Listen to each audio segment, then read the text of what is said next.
സമാധാനം. സഹോദരങ്ങളെ, ലോകം മുഴുവൻ സമാധാന പ്രഭുവായ യേശു ക്രിസ്തുവിൻ്റെ തിരുപ്പിറവ് ആഘോഷിക്കുന്നതാണ് ക്രിസ്തുമസ്. ഇന്ന് ലോകത്തിൽ എവിടെ നോക്കിയാലും സമാധാനമില്ല. വ്യക്തികളിൽ, കുടുംബങ്ങളിൽ, സമൂഹത്തിൽ, സമുദായത്തിൽ, സംഘടനകളിൽ, രാഷ്ട്രീയത്തിൽ എന്നുവേണ്ട മനുഷ്യജീവിതത്തിൻ്റെ എല്ലാ പ്രവർത്തന മേഖലകളും സമാധാനമില്ലാതെ ലോക ജനത വ്യാകുലപ്പെടുന്നു.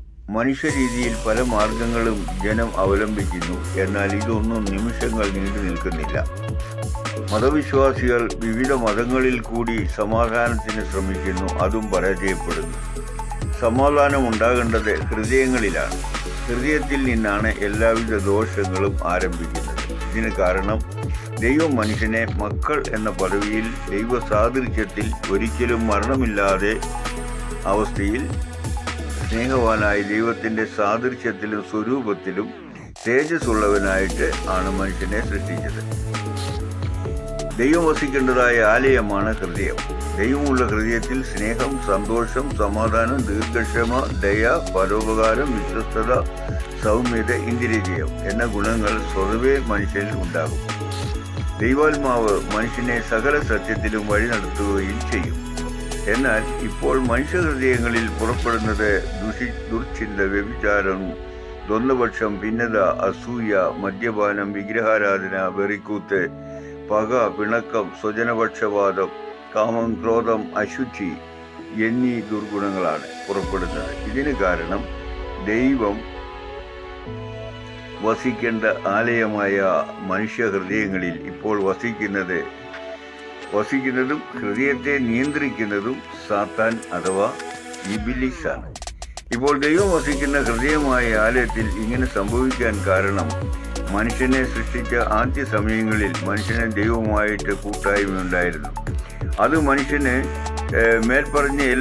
മനുഷ്യനെ മേൽപ്പറഞ്ഞ എല്ലാ ഗുണങ്ങളും, സ്നേഹം, സന്തോഷം, സമാധാനം, ദീർഘക്ഷമ, ദയ, പരോപകാരം, സൗമ്യത, ഇന്ദ്രിയജയം, വിശ്വസ്തത ഈ ഗുണങ്ങൾ എല്ലാം ഉണ്ടായിരുന്നു. ഒരു നാൾ ദൈവശത്രുവായ സാത്താൻ മനുഷ്യനിൽ പ്രവേശിച്ചു. സാത്താന്റെ പ്രേരണയാൽ മനുഷ്യൻ ദൈവകൽപ്പന ലംഘിച്ചു, ദൈവത്തെ ഉപേക്ഷിച്ചു. ദൈവസന്നിധിയിൽ അത് പാപമായി. പാപത്തിന് ദൈവം കൊടുത്ത ശമ്പളമാണ് മരണം. ഏത് പ്രവൃത്തിക്കും പ്രതിഫലമുണ്ടാകും. ഇതുപോലെ പാപത്തിന്റെ ശമ്പളം ലഭിച്ചു കഴിഞ്ഞപ്പോൾ മനുഷ്യനിൽ നിത്യജീവൻ നഷ്ടപ്പെട്ടു.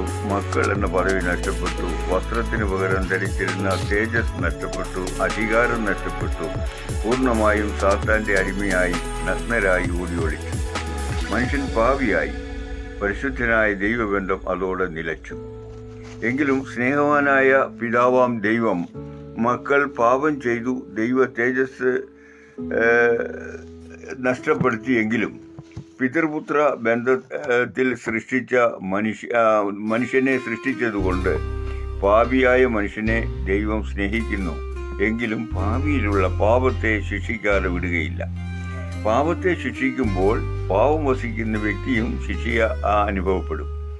ആയതിനാൽ മനുഷ്യൻ പാപിയായി തീർന്നുവെങ്കിലും അവൻ്റെ പാപം ക്ഷമിച്ച് വീണ്ടും ദൈവമക്കൾ എന്ന പദവി മനുഷ്യന് കൊടുക്കുവാൻ സ്ത്രീയുടെ സന്തതിയായി കാലത്തിൻ്റെ തികവിൽ ജന്മമെടുക്കുമെന്ന് പാപത്തിൽ വീണ ആദ്യ മനുഷ്യന് വാഗ്ദാനം കൊടുത്തു. അതിൻ്റെ നിവൃത്തിയായി, നിഴലായി പാപം ചെയ്ത് തേജസ് നഷ്ടപ്പെട്ട് നഗ്നനായി തീർന്ന മനുഷ്യനെ ഒരു മൃഗത്തെ കൊന്ന് തുകൽ കൊണ്ട് ഉടുപ്പുണ്ടാക്കി അവനെ ധരിപ്പിച്ചു. ഇത് വരുവാൻ പോകുന്ന കർത്താവായ യേശു ക്രിസ്തുവിൻ്റെ യാഗത്തിന് നിഴലായിരുന്നു. മൃഗത്തെ കൊല്ലുമ്പോൾ രക്തം ചിന്തിയാണ് യാഗം നടത്തുന്നത്. ഇത് കാലത്തിന് തികവിൽ തലമുറകളായി ആദ്യമനുഷ്യന്റെ സന്താനങ്ങളായ മനുഷ്യവർഗത്തെ രക്ഷിക്കുവാൻ അവതരിക്കുമെന്ന് പറഞ്ഞ രക്ഷകന്റെ ശരീരയാഗത്തിന്റെ നിഴലായിരുന്നു അമൃഗത്തിന്റെ യാഗം.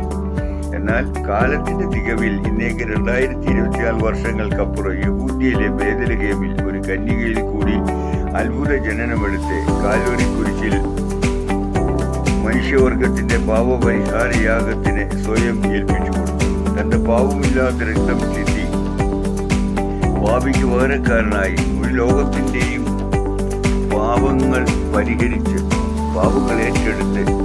പാപങ്ങൾ പരിഹരിച്ച്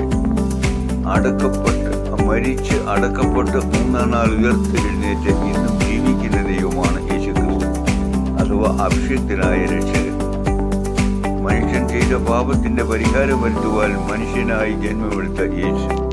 അവൻ തന്റെ ജനത്തെ തങ്ങളുടെ പാപത്തിൽ നിന്ന് രക്ഷിക്കാനുള്ളത് കൊണ്ട് അവന് യേശു എന്ന് പേരിടണം എന്നാണ് യേശുവെ പറ്റി എഴുതിയിരിക്കുന്നത്.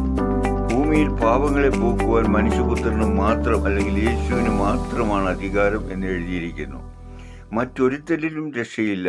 നാം രക്ഷിക്കപ്പെടുവാൻ ആകാശത്തിന് കീഴിൽ മനുഷ്യരുടെ ഇടയിൽ നൽകപ്പെട്ട യേശുവിൻ്റെ നാമമല്ലാതെ വേറൊരു നാമവും ഇല്ല.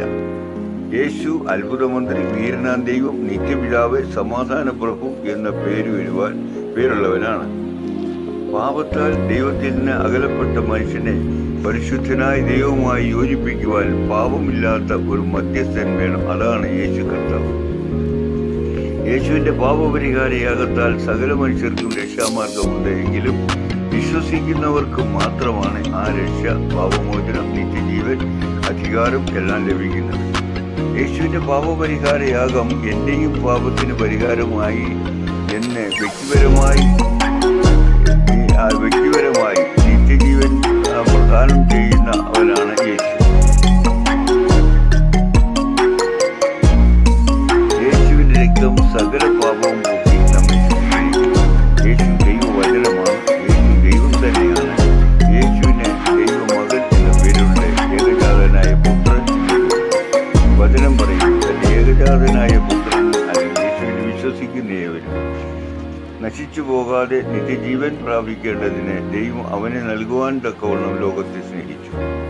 മനുഷ്യൻ പാപിയായപ്പോൾ മക്കളെന്ന പദവി നഷ്ടപ്പെട്ടു. എങ്കിലും യേശുവിനെ അല്ലെങ്കിൽ ദൈവം ഐക്യപ്പെട്ട യേശുവിനെ കൈക്കൊണ്ട് അവന്റെ നാമത്തിൽ വിശ്വസിക്കുന്ന ഏവർക്കും വീണ്ടും ദൈവമക്കളാകുവാൻ അവൻ അധികാരം തന്നു എന്നാണ്.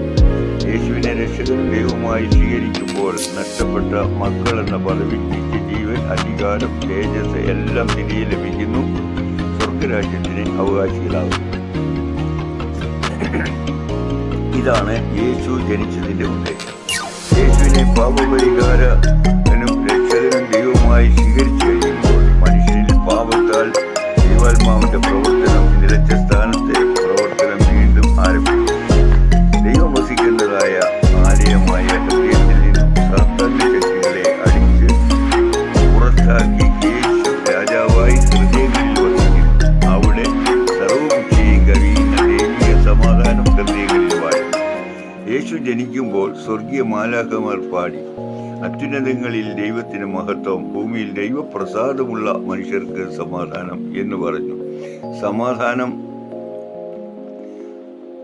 പാപപരിഹാരത്തിന് ദൈവം അയച്ച സമാധാന പ്രഭുവായ യേശു ഉള്ളിൽ വന്നു കഴിയുമ്പോൾ മനുഷ്യന് യഥാർത്ഥ സമാധാനം ഉണ്ടാകും.